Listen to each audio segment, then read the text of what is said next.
Uma Musume, Uma Musume, Uma Musume. What can I say about you that people do not know already? The franchise that has girls with long ears running around a racetrack in order to sing and dance like idols in a concert. One of them has a welding certificate, and everything started with a girl weirdly obsessed with her brother. Okay, that one is not that well known, but it's actually 100% true. This franchise came like a storm to the west and left everyone in awe as to how a game about horse girls running can be so good. Despite what I just said about the game and that being undeniably the main reason to why most people know about it, the anime actually precedes it by a lot. Also the manga that I just mentioned, but let's stop talking about that. Funny enough, the franchise actually had not one but multiple seasons come out before the game even was a thing in Japan. However, neither of those two seasons actually managed to make a huge impact when they came out. Mostly because the people in Japan were most focused only the game, and there was not such a thing as a game in here for gave it popularity. So they were in a very weird position.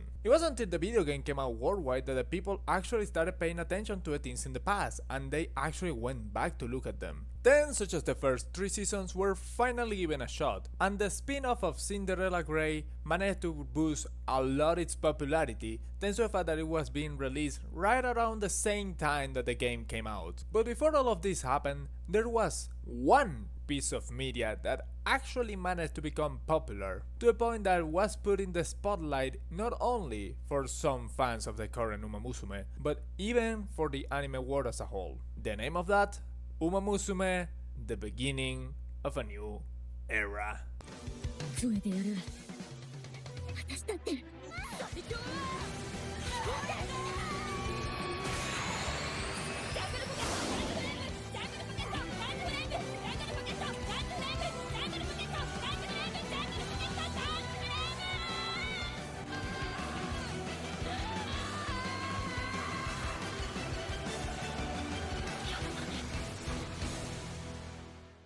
Hello there. I have already stated in other videos that my idea when I was starting to watch Uma Musume was not to actually love that much the first 3 seasons. I was expecting them to be interesting and that's it, and they made me completely fall in love with the story, with the characters, and with all of this unique world of horse girls. And certainly when it came to actually waiting for a phenomenal story, that was not my thing. Yet it somehow managed to do it. When I started watching Uma Musume, my main focus were 2 things: Cinderella Grey and Beginning of a New Era. Beginning of a New Era was something that had me very hyped from the get-go, mainly because of the fantastic animation that is still to this day considered to be the golden mark for the Spockons, which is something insane to say for anyone that doesn't know anything about anime. Yeah, imagine telling someone that the best Spockon in terms of animation is one of Horse Girls that was made from a gacha. Very cool if you ask me. So yeah, I was anticipating it because of how good it looked, but then I watched the seasons and I was double hype, but even more from just the phenomenal stories that are there. And I was completely excited once I finally finished the 3rd season and I had the possibility to watch this movie. You see, Uma Musume has kind of been a little bit of my fixation recently, and because I am someone that is kind of autistic, I actually really love to watch it. So I was really hyped up, and I have to say, this movie was fantastic. The movie follows the same pattern that every piece of media of this franchise has had in having different protagonists, like the first season having Special Week, the spin-off having someone like Oguri Cap, or the specials having the BMW team. This time, it was the time for a young girl called Jungle Poketo. Jungle Poketo is the protagonist of this story, and you know damn well what I have to say from the get-go, because somebody is gonna appear really soon that is gonna steal the show. But yeah, I don't think that that person or that Uma is gonna appear all of a sudden. So let's start with Jungle Poketo. Jungle Poketo is a fantastic character that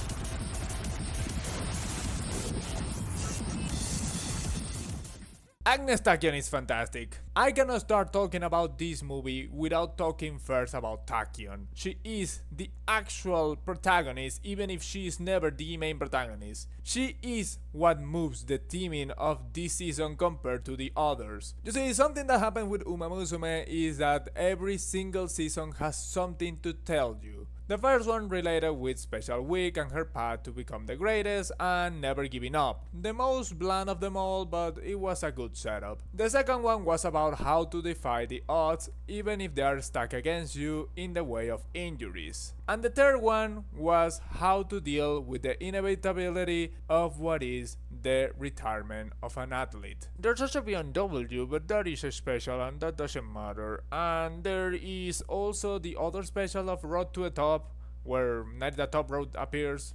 Yeah, I love NTR. But that is mostly a just 4-chapter special in which there's 3 protagonists. So yeah, it's very difficult to actually say a lot about the teamings if it's not about Amaya Vega, which is the one that steals the show completely for the first time. So yeah, the first part of the movie talks about Agnes Tachyon and how to reach the limits of what an athlete can do. That is something that has always been theorized among several different people, especially people that are fan of different sports all over the years. Who could be and what could actually be the greatest athlete of a specific sport? There's nothing that anyone has an answer to that, unless you're talking about baseball because the Shohei Ohtani exists. Agnes Tachyon is a mad scientist. To say in a way, she is extremely obsessed with the idea of becoming a better version of herself, but not like others in terms of just being a better person or something like that. No, she is obsessed with every single fiber of her own body in order to be the best racehorse that has ever existed. Something that is portrayed in a very, very interesting way. You see, Agnes Tachyon in real life was a horse that went undefeated. Is one of the greatest stories in all of Japanese horse racing history. Is also one of the greatest what ifs. You see, I don't want to make spoilers about the movie because of how good it is, but yeah, it's inevitable. You are watching a review in which I'm trying to talk about something that happens in the first third of the movie. Deal with it. Agnes Tachyon, before being able to manage what she wanted to be, which was the greatest horse of all time, and reaching the limits of possibility and impossibility for Mamuma, she had to retire due to injury concerns. And that is insanely important because of one thing. And here we go. We're talking about Jungle Pocket.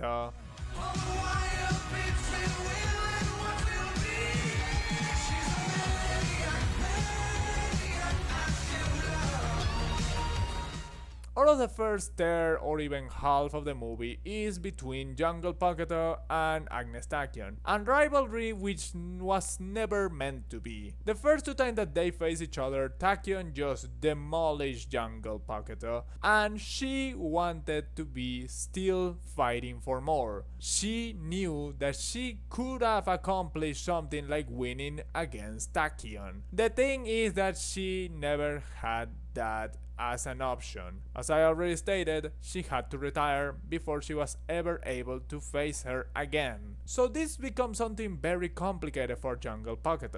She was fighting not against others, but against a ghost. The ghost of Agnes Tachyon, the greatest horse that she has ever encountered, and someone that she knew that she would never be able to actually face. One of the big things about sports and the big what ifs is the fact that a lot of people think about them, and that immediately makes it so a lot of people often ignores what comes next or the other guys. You see, when an all-time generational talent has something that happens to it which forces it to not be able to compete anymore, a lot of people start talking about them, and a lot of people stop thinking about the others, which is what happened in real life. Agnes Tachyon was the best horse, no question, and everybody knew that as long as he was on the field, It was gonna be just a matter of time until that undefeated Triple Crown that once was only for Symbolic Rudolph was now for 2. The thing is that once again that didn't happen. Instead, Tachyon won only a single crown, and the others that won were easily and comfortably defeated by Tachyon in that already mentioned crown. So this generation was not seen as the generation of these newcomers, but instead the generation of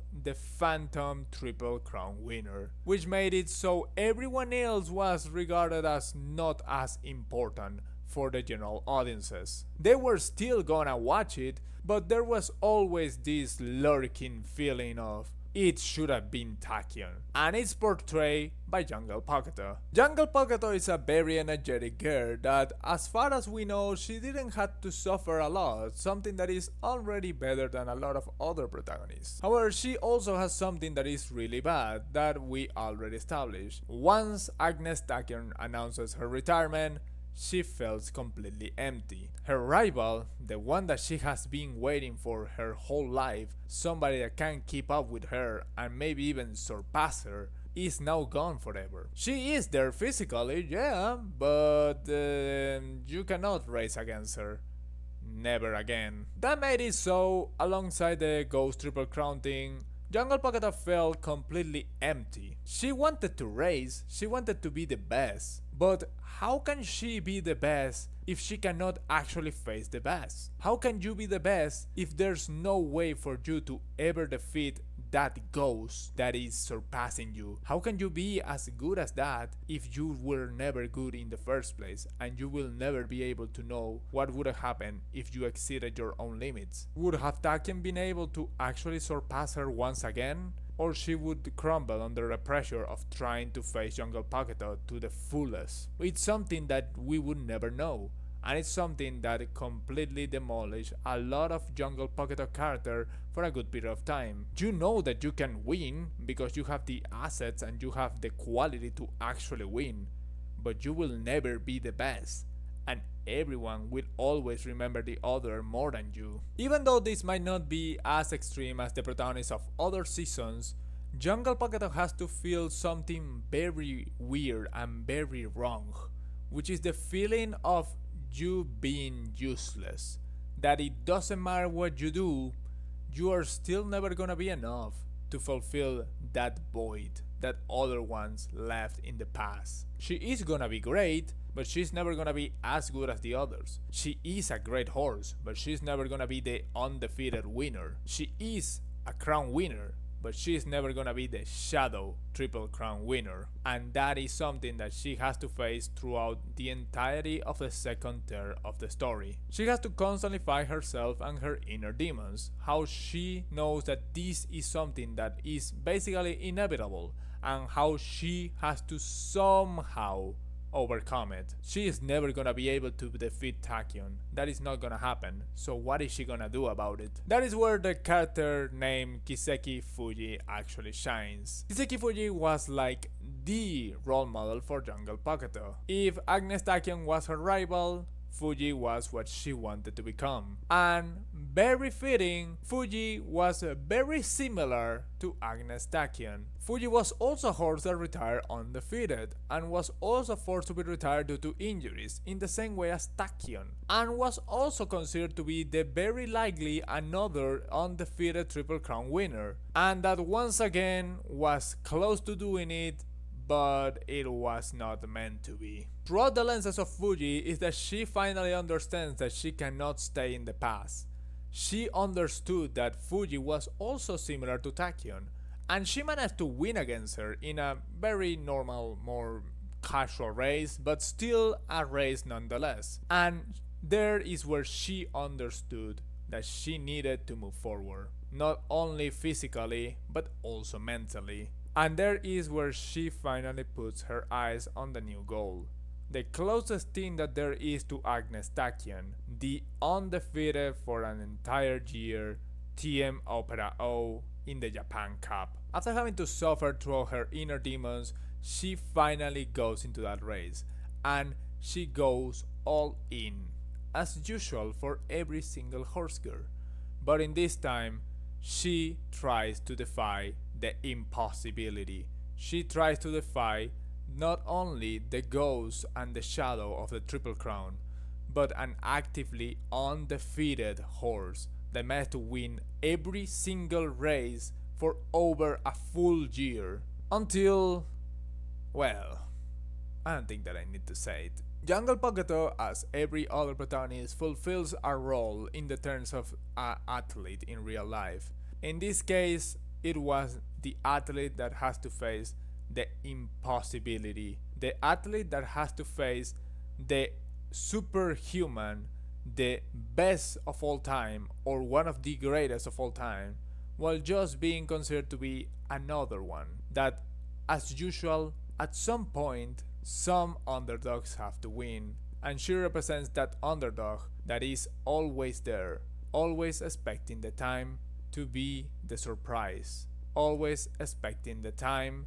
to become the beginning of a new era.